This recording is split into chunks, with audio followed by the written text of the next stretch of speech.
ان الحمد للہ وحدہ والصلاة والسلام علی من لا نبی بعدہ اما بعد فاعوذ باللہ من الشیطان الرجیم بسم اللہ الرحمن الرحیم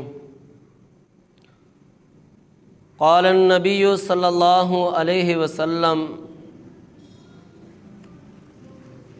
ما من عبد یصوم یوما فی سبیل اللہ الا باعد اللہ بذلک اليوم وجہہ عن النار 70 خریفا۔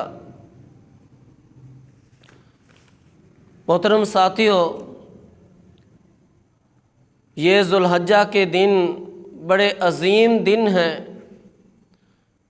جس طرح ان دنوں کے اندر باقی نیکیاں کی جاتی ہیں، اسی طرح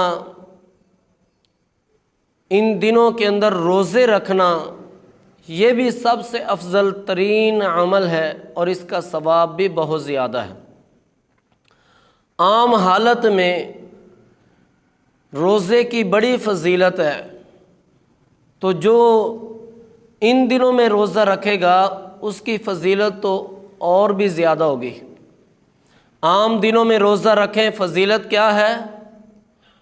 سیدنا ابو سعید خدری رضی اللہ تعالیٰ عنہ فرماتے ہیں، صحیح بخاری میں حدیث موجود ہے، ما من عبد یصوم یوما فی سبیل اللہ الا باعد اللہ وجہہ عن النار 70 خریفا۔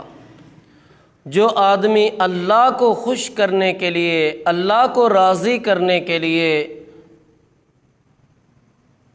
ایک روزہ رکھتا ہے، اللہ تعالیٰ اس انسان کے چہرے کو جہنم کی آگ سے 70 سال کی مسافت تک دور کر دیتے ہیں۔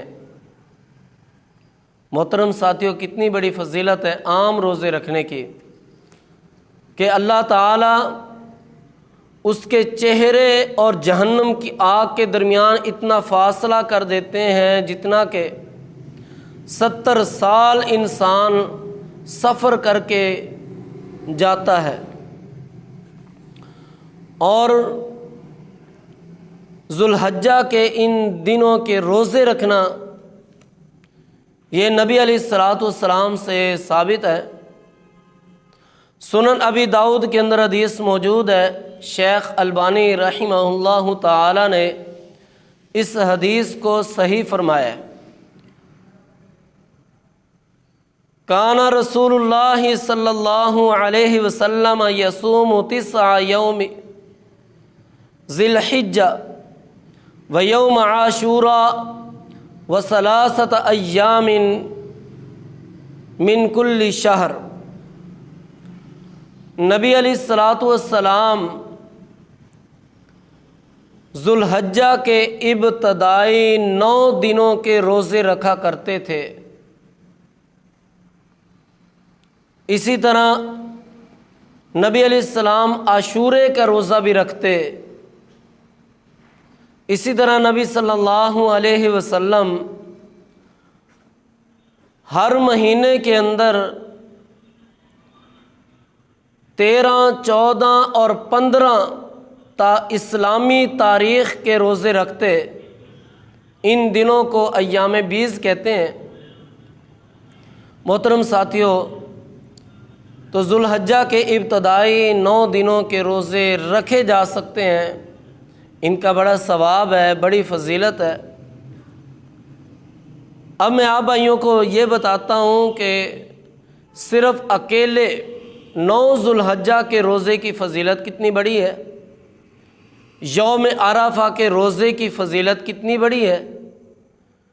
نبی صلی اللہ علیہ وسلم کا فرمان